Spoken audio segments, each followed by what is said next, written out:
Hi, welcome to my first video. I'm doing a video live on YouTube. Just wanted to throw my hat in the ring on the conversation about the housing market.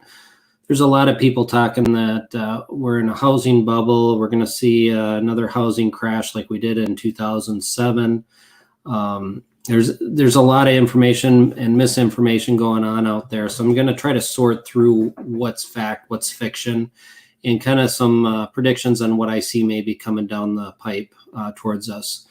So my name's Craig Kamen. I've been a realtor in the Twin Cities metro area, Minneapolis, St. Paul, Minnesota, for a little over 25 years. I've been selling houses, I've built houses, developed land, buy rentals, manage rentals, fix and flip, done a lot of different things in real estate. So I just kind of wanted to offer some of my insight on the local market here. Some of it will translate to, greater, the rest of the country. As you know, there is no national housing market. All housing markets are regional, local, based on jobs and the economy of the local area. So just wanted to get started and talk about Minnesota. So the Twin Cities is a very unique area.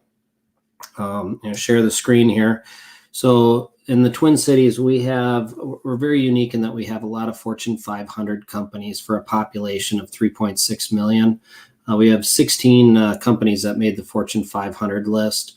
Polaris Industries, Thrivent Financial, Hormel, Excel, Ameriprise, Ecolab, Land O'Lakes, SuperValue, General Mills, C.H. Robinson, U.S. Bancorp, CHS, 3M, Best Buy, Target, and United Health Group. Now, this doesn't address, there's other companies such as like Cargill. Cargill, if that were not a privately held company, if that were publicly traded, I think they say that would rank like 12 or 15 on the Fortune 500 list. And we have a couple other sleeping giants like that in the market here. So we're very well diversified in industries. So the great thing about the Twin Cities is we've been able to ride out most downturns because, when one sector's down, the other sectors are up. So that's really helped the Twin Cities out a lot. So let's look at unemployment rate for the Twin Cities. If you look at housing only follows jobs, right? You need a job to buy a house. You need a job, you need income to rent. So housing is directly tied to jobs. So if we look at the unemployment rate for Minnesota, it doesn't vary much for Twin Cities. Twin Cities is pretty close to this rate. I think it's like 4.4, but the Minnesota unemployment rate is 4.6%. These rates do get manipulated some, so take it with a grain of salt. They only count people that are looking for work, so we never know what the true unemployment rate is. But it does show you that we did spike. We went up to 11.1% unemployment rate back in May, and that was right after the shutdown. So everything shut down, and now it looks like a lot of people have come back. So our trend is back towards more employment. So if that continues and we get back down to, say, somewhere around that 3% unemployment rate like we were pre-pandemic, theoretically things will be fine. The housing demand will continue to go on. So what we've got with the foreclosures, or the forbearance, I should say, is a lot of people during the pandemic had the opportunity to take forbearance on their mortgages, and that is to stop making payments. And the idea is that they will pick up these payments and they'll be tacked on to the end of the loan. Fannie Mae had agreed to put them on to the end of the loan, and then once they come out of forbearance. So the big question is, these show as defaults. So when people are looking at stats, they're seeing these default rates of these forbearances and going, oh my gosh, all these mortgages are in default. We're going to see this wave of foreclosures. It's just like 2007. There are some big differences to 2007, which we'll address later. But the forbearances, they are going to be tacked onto the end of the mortgage. And then there's question on whether or not the homeowner is going to have to requalify for the mortgage. And whether or not they have to requalify it is irrelevant. I mean, if they don't have a job, they're not going to be able to keep the house. They won't be able to make the payments. So there are going to be a number of these people that are in trouble and are going to be either putting their house up for sale. They're in a good equity position. The demand is strong, so they should be able to get the cash out if they sell and not have to go through the foreclosure process. Unlike 2007, where equity was falling and interest rates were rising. So a lot of different differences from 2007. But the key point is people are hurting. We had about a third of the economy shut down, in the hospitality industry, the restaurants and, hotel sector. So there's a lot of pain out there in the marketplace. And, we're going to see that come through the system at some point. The question is going to be how big and how much impact is that going to have on the housing market. So if we go to Black Knight kind of tracks some of these foreclosures. We're looking at an 83% change year over year on loans that are 30% past due. That's kind of an alarming statistic. This report just came out a couple days ago. So there's 3.3 million homes as of February 2021 that are 30 or more days past due or in foreclosure. And that's up almost 1.4 million from a year ago. So the trend is that more people are in trouble. But keep in mind, some of these are forbearances and will be restructured, and not all of these are going to hit the market as foreclosures. But it is inventory that is kind of lurking out there that will make its way to the market. So the one thing that's different from 2007 is the interest rates.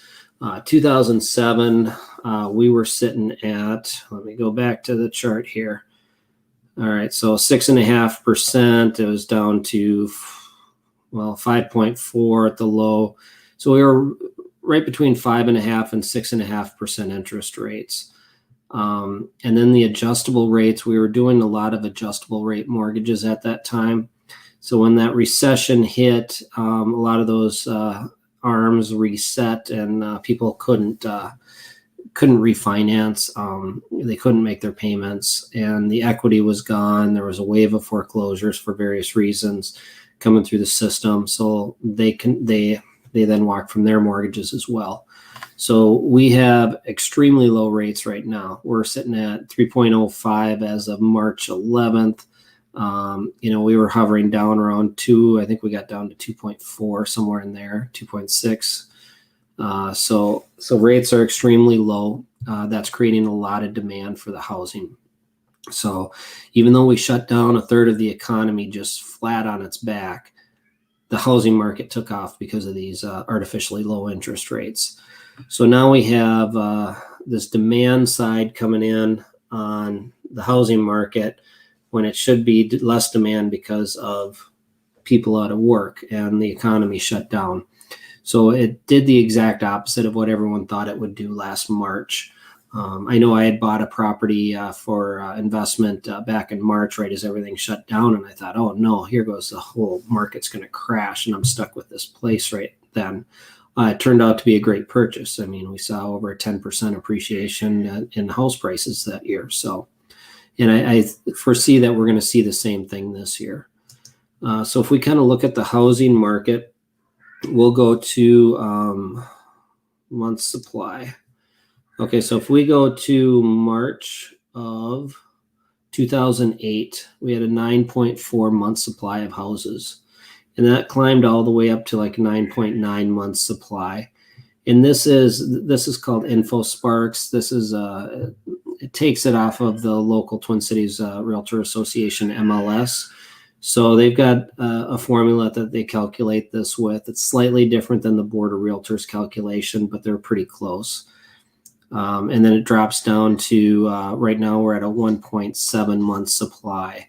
The Minneapolis Realtors Association does slightly different calculation in that we are at a 0.9 month supply. So I think what they're doing is they're taking pendings off of the Minneapolis Area Association of Realtors, and here they're using closed. So I believe this is a more accurate figure as the Minneapolis Area Association's InfoSparks, but they're still using the same data. They just have a different calculation. So we're going to use this one just for the conversation here. So March 2008, it's a 9.4 month supply, and we drop all the way down to a 1.7 month supply. So there's definitely a shortage of homes. And what this is just telling us is that for the amount of inventory that's in the marketplace at the current pace of sales, it'll take 1.7 months to sell off the remaining houses, or 0.9 months, depending on which figure you use. So they are using, on this one, they're using the sold homes. So if we go to March 2008 here, they closed 40,377 homes. And then here we've closed 65,000 homes. I'll double check my math here. Yeah, 65,220 homes. So that's the pace of sales. So obviously we're selling a lot more homes than we were back in March of 2008. And what that breaks down to is, well, we'll go to the number of homes for sale. So here we had February, March, we had 33,863 homes for sale.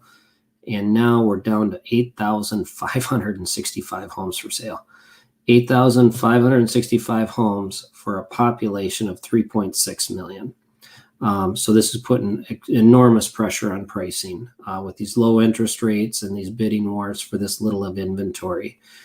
So this is a very unique dynamic right now. I've never seen a market this crazy. I don't know, I wouldn't call it healthy, but it's crazy. So if we go back to March and we're selling, what are we selling here? It was like 44,000 homes I wrote down. We're at a 9.9 month supply. I just did the calculations. We were selling 1,318 homes a month based on this calculation using the solds, the closed rather than the pendings. And down here, we're selling 2,166 homes.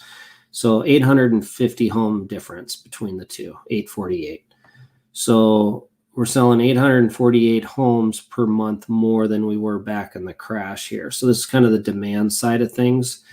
And where I'm kind of going with this is if this market shifts and we go back to interest rates ticking up, or we go back to that unemployment rate spikes, and we see that demand start to pull back, and let's say it pulls back to that 2008 level where we're only going to sell 1,300 homes a month, what does that do?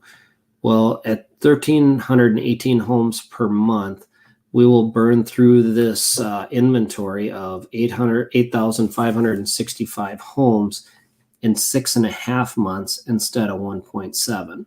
So that's a pretty drastic difference in supply. But 6.5 months supply a home is not bad. I mean, that's considered a balanced market. That's not even a buyer's market at that point. So even if all that inventory or if that demand side drops way off, we're still in a balanced market. We're not in a seller's market anymore, but just a balanced, healthy market. So that's where we should be. But I don't know if that's going to happen that direction. I think rates will stay in the threes for quite a while. There is concern about rates spiking up. If inflation hits, we'll get into that in a little bit. If inflation starts running out of control, will the Fed manipulate the markets to drive interest rates up to slow the economy and pull inflation out? There's schools of thought on that. But that's kind of the supply demand side of the market we're in right now. The demographics support more demand for housing, right? So you have the baby boomers were a huge generation. Now you have the millennials coming up. The millennials are actually a bigger generation than the baby boomers. And of course, I'm Gen X stuck in the middle. But as these millennials, they're kind of finally getting jobs after the Great Recession, and they're buying their first houses, and they're entering that marketplace, which is creating pressure for housing. But we didn't build any housing during the crash because the whole housing market was trying to burn off excess inventory. and the millennials weren't ready to buy it yet because they didn't have decent jobs because the economy was flat on its back for so long. So we ended up with a ridiculously shortage of inventory because we weren't building enough houses during that 8-year period. So we're kind of paying the price for that downturn, and it's coming to bite us in the lack of housing that we brought to the market. So those are kind of the dynamics that's happening here. The Twin Cities has a different dynamic going on than a lot of other parts of the country. The Twin Cities, we have what they call Metropolitan Council. Metropolitan Council is an unelected body that basically is trying to control the growth of the Twin Cities. And they're going to provide the utilities, the water and sewer on what land can be developed. And then they work on areas like transportation and, affordable housing, those kind of key issues. And they're trying to grow this as a region versus individual cities. Where we run into problems on that is the city can't grow, the region can't grow based on demand where it's choked off on supply. So let's say the Metropolitan Council says, okay, we'll open up this many acres of land in the northwest corner of the region. It's called the MUSA line, is what they call it. And that allows that land to access water and sewer. Well, that drives that land cost through the roof because, all the builders and developers are trying to get their hands on it. So now to develop land, after you pay, the sewer access and everything else, and the cities will ask for park dedication fees and the cost of development, you're buying a single family lot for $200,000 to $300,000. So affordable housing is out the window. Where other parts of the country, you can just keep developing it. You just buy farmland, you put on your own, each little neighborhood might have their own water and sewer system. So they can provide more affordable housing. So those dynamics play into the Twin Cities where they don't play into other markets. So that keeps our house prices relatively high compared to probably where they should be. So we got to kind of take that into account too for the local Twin Cities. It's got pros and cons to it. I understand what they're trying to do, but I don't know if the price to do that is worth it, what it does to housing costs and affordable housing. So back to the month supply of inventory here, you can kind of see we are starved. This is 120,000 and below, 120 to 150. This is kind of the sweet spot in the market, is at 250 to say, up to 500 even.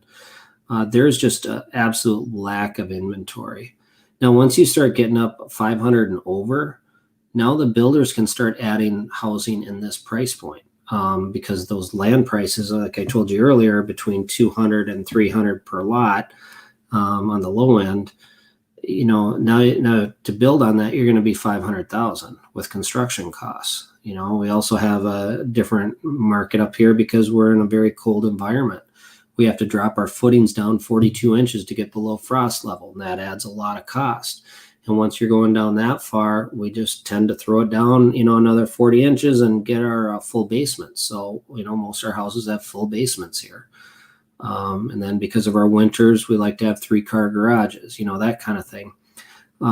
So that adds to additional expense for housing in Minnesota climate. But any new product that can be added to the housing market is pretty much, you're going to figure is like 450 and up. Some of the national builders can build under 5. Most small local builders are up over 5, just kind of with their overhead and the land costs that they have to buy. So this is where we can add inventory. This inventory cannot be replaced. So I don't know where this is going to come at. The only way this inventory can come back into place is foreclosures.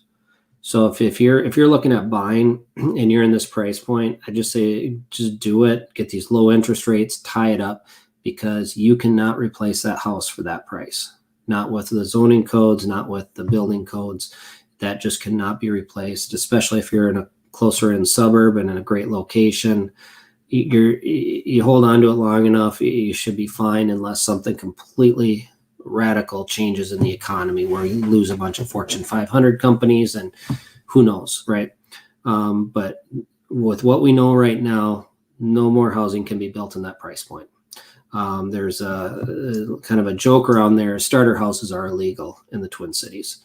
And technically they are. You're not allowed to build starter houses with the zoning and the building codes. They've been priced out of the market. So if you are investing, this is a safe bet. If you can stay in that anywhere from 200 say 400 would be a pretty safe bet, because that cannot be replaced. So on to the next topic, demographics. I wanted to touch on the demographics a little bit. Let me jump screens here.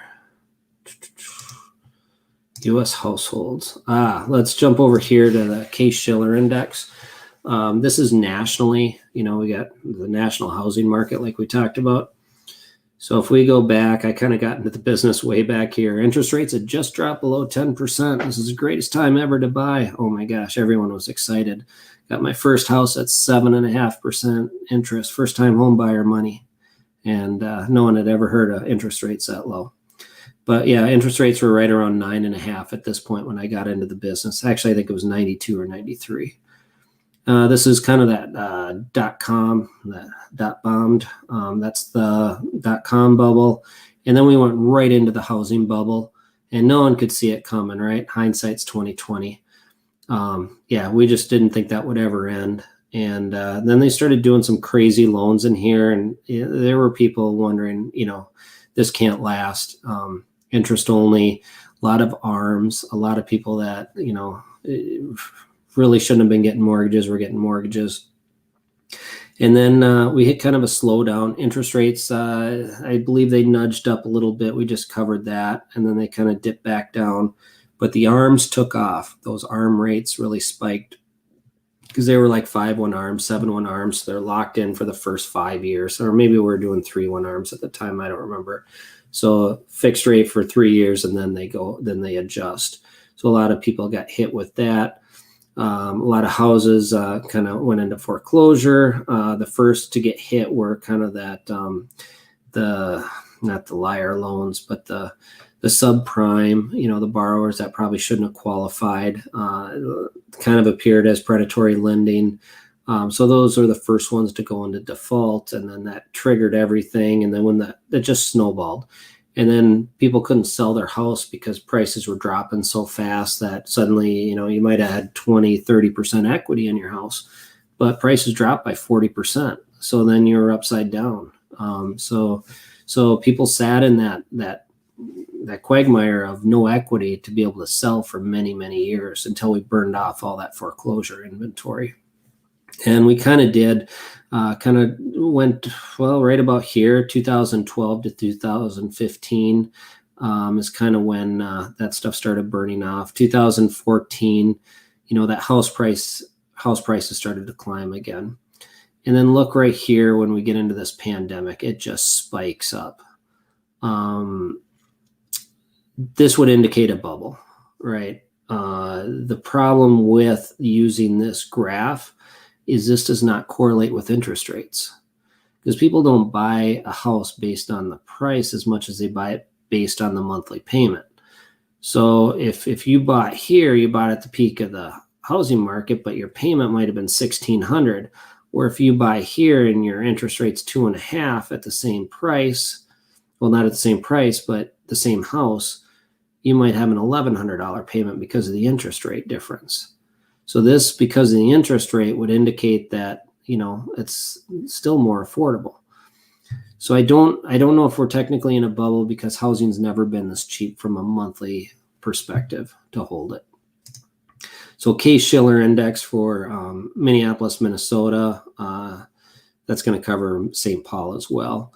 Here's your .com, and then housing bubble, crash. We started to dip a little bit before the national, the rest of the Case-Shiller. We were kind of a leading indicator. And then right here, you see this nice little bump up. This was the first-time home buyer tax credit they tried to throw in there, and we had a nice spike of first-time home buyers buying in on these foreclosed properties. It worked real well. They pulled it back, and it crashed again. And yet we've been slowly climbing, and now we've got a nice spike up in values. And these are values, not necessarily, this doesn't mean that it's a bubble yet, because it does not correlate with with the interest rates and the monthly holding cost.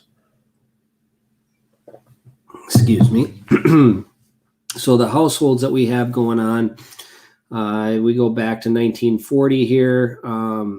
Married, obviously, look at the spread between other family and non-family households. So it's very traditional to get married and be a married family. You know, you have your white picket fence, your 3-bedroom, 2-bath house, you know, 1-car attached garage. And then we went into the 60s and 70s. And then you kind of notice this non-family and other families start taking a larger and larger share. So the demand for the style of housing is going to change, you know, with the different makeup of the families. But the one thing it does tell you is that population continues to grow, right? So that demand for housing is going to just naturally increase with time, right? We're just more and more people, you know, and we still need jobs, but there is demographics of that millennial generation coming up. You know, they're into buying houses now, and they're taking up that market share, and we just didn't build enough houses for them. And then there's a trend of aging in place. So people are staying in their house longer. So we're not shifting those houses over. So this has kind of created this massive shortage of housing. So what's going to shake this market loose is, I don't know. We got to add housing, and we can't where we need it. We just can't build houses for where the market needs it. So if you can buy one right, you should be in a safe bet. Unless they change zoning laws. I know city of Minneapolis is talking about allowing up to 3 units per single family lot to try to meet that shortage. So they realize the crisis there. The house I bought in my first house in South Minneapolis was $47,000 at 7.5% interest rate. Well, today that house is like $280,000. It's a little 2-bedroom house, 750 square feet. You know, that's insane. You know, it's just the housing costs have gone ridiculous because we have not met the demand for the population. So the pressure on housing is going to continue as the foreseeable future. And any little inventory we get from these foreclosures, I mean, even if we go way back to the housing crash and we get that little of purchasing power coming through the system, we're still at a balanced market. So for the foreseeable future, we're going to be in a buyer and a seller's market, or at worst, a balanced market. We're not heading into a buyer's market from anything I can see. There is some dynamics going on that we should address that could change everything, right? Because we're in kind of unprecedented times. We've never shut down an entire nation before like we just did last year. And we don't know what's going to happen with trends, right? Because that shutdown forced a lot of people to work from home. These companies found out that they could save some money on their leasing, a lot of money on their leasing, and kind of look favorably to doing home office. So now that allows the workforce to basically work from anywhere in the world, or anywhere in the country at least. You know, they're not stuck into this region to be able to commute to the office because they office from home. So that opens up a whole new world. And based on everything we know about housing is based on jobs for the local market. And that might be going out the window. I don't know how this will play out. I suspect that we're going to see a push that direction, but I think we're going to see productivity not very efficient. Right now it's efficient, right? Because people are working late hours because they're at home and they just lose track of time. But I think we're going to see productivity drop, and companies will pull them back to the office to try to get a rein on productivity. That's my opinion. I know there's a lot of people that say different. So we're going to see how that one plays out. But let's say I'm wrong on that one, and then suddenly you can work for any of these Fortune 500 companies in the Twin Cities. Why would you stay here, right? You can work anywhere in the country. So let's look at our tax rate. Here's your individual tax rates. So you're living in the Twin Cities. We have artificially high housing costs because of Met Council and trying to reduce urban sprawl. And we have a 9.85% income tax rate. Well, what if you just moved down to Texas, South Dakota, or Florida, or Tennessee? Wyoming just went zero. You just gave yourself a 9.85% raise. And you get to live in a warmer climate, so I think we're gonna see some market shift from that. I don't know how strong that'll be. If the employers continue with this work from home, I think we're gonna see more of it. If they say, oh, we're just our employees aren't as productive, it's harder to manage, we're gonna pull them back to the office. That's what I suspect we're gonna see. And that's kind of where I'm going to be gambling towards my money, as there's still going to be demand for housing nearby these employers. I don't think everyone's going to be able to work from home. It's just too much discipline to be able to work from home. So if you go into the corporate rates too, and then this poses another dynamic, 9.8% tax on these corporations, it's got to be attractive for some of these corporations to be moving out of state. Minnesota's been notorious for that, though. We've lost big companies throughout the years, Tonka Toys, I think we just lost Sioux Line, not Sioux Line, CP Rail. So Canadian Pacific Rail moved out of Minneapolis, and I forget where they went, like Kansas or Nebraska, I thought. So we are seeing a lot of those companies move out. I think, if trend continues, we got to watch those. If we start losing too many, we'll be hurting. But we have such a big, diverse base here that I think the Twin Cities will be fine. The other thing that's kind of going on that you got to watch is the Fed, right? So when we shut down the economy, the Fed's got to step in and print all this money because everyone needs a stimulus check, right? Everyone needs forbearances. Well, that's great to say, okay, you don't have to make your rent payment, but I'm a landlord, right? If I don't get the rent, I can't make the mortgage payment. And then the bank takes the house and the renter's out of house. So you can kind of see that cycle, but the same thing goes with, if a homeowner can't make the mortgage payment, Wells Fargo is one of the biggest servicers of mortgages in the country, and they had to sell their asset management. So you're seeing a lot of pressure on those banks to be able to hold on to these notes, with the forbearances, not collecting the money. So that's it's a bloodstream, right? You choked off a blood supply in a body. Bad things are going to eventually happen. We just haven't seen where it's going to come out yet. So, just kind of wait for that. The monetary base. Okay, so this is when they started, they being the Fed, stepped in and started printing money. Way back in the housing crash, right? We had all these banks and I forget who all got the bailouts, but everyone got the bailouts but us. They printed money, and they printed it in the form of the monetary base, which basically shored up the assets of these banks to say, okay, they met the ratios, they're not going to go defunct. The term too big to fail was thrown out there. So they created money out of thin air and just pumped it into the system, right? And when we saw this spike, oh my gosh, right? This was going to hit massive inflation. But inflation didn't come. And the reason it didn't come is because it never made it into the consumer. So the consumer never got access to the money. So it never made it through the system. And when they started to rein in the money supply and the monetary base, and then boom, the coronavirus hits, they spike it up. And here we are, way up here. I can't even say that number, it's so huge. But it's 5 million, billion, something, 500 millions of dollars. So it's $5 million million dollars. Is that a billion? I don't know. Anyhow, so they've created this money out of thin air, but that doesn't mean we get inflation. Where people are concerned, and rightfully so, is this is M1 money stock. So this is going to kind of make its way into the consumer. So this is going to get spent in the economy. This is alarming. Okay, so this is suddenly, we go all the way back to 1975. I think 1972 is when we went off the gold standard. They slowly printed money, just eroded that dollar over time. And then, we get to here and it's like, oh my gosh, things are out of control. Now look at what we've done. So that is going to work its way through the system somehow. This is what I find alarming. And I don't know, I can't get my head around this. I've been watching George Gammon. He's got a YouTube channel. He's worth watching if you haven't watched him. he addresses a lot of this, and I'm trying to understand what the repercussions are on this.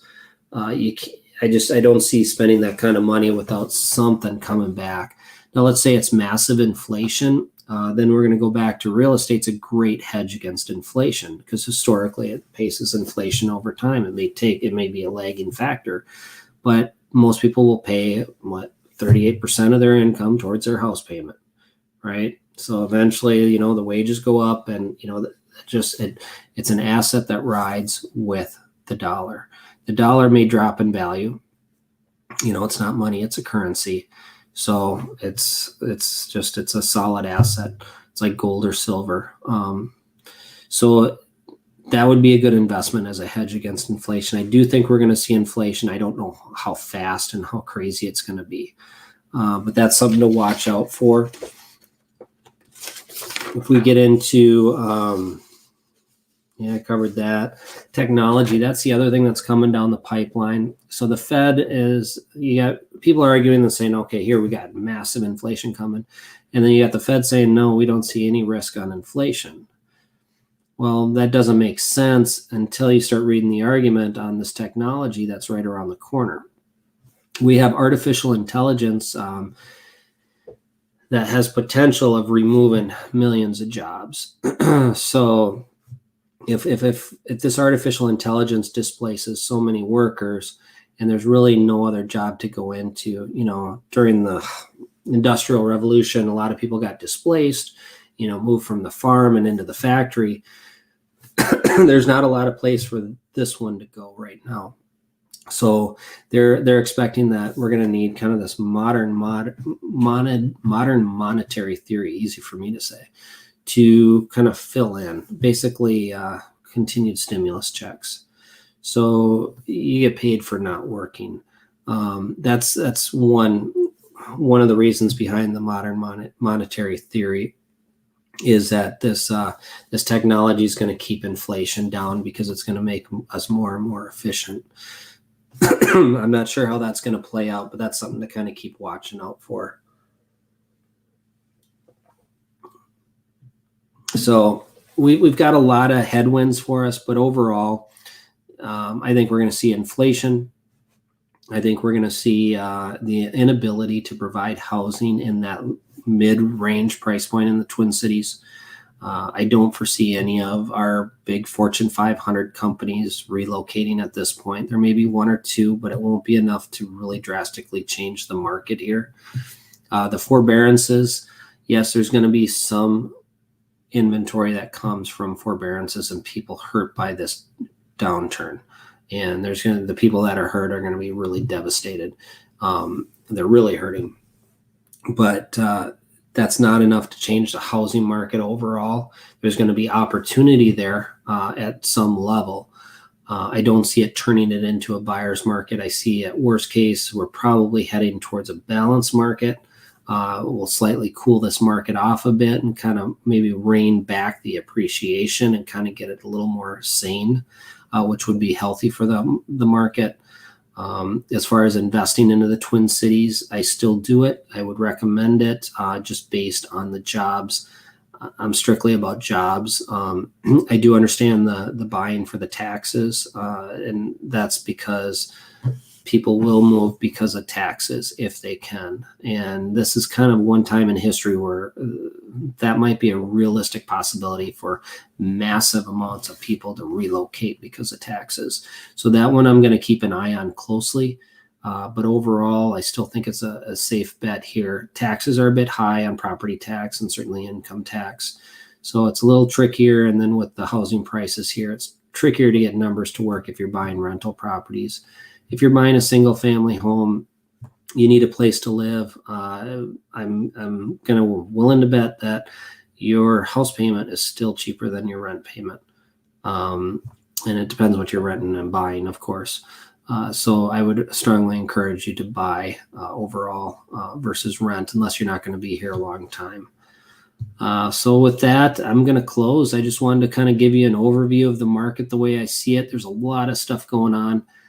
No one's got a crystal ball, but I don't see any of this stuff changing this crazy predicament we're in. We just have a shortage of housing, And we have a demographic coming up with the millennials and the next generation that's demanding housing, and there's going to be pressure on housing for the foreseeable future. So with that, that's all I got for today, and I will update you when I learn more. Have a good one.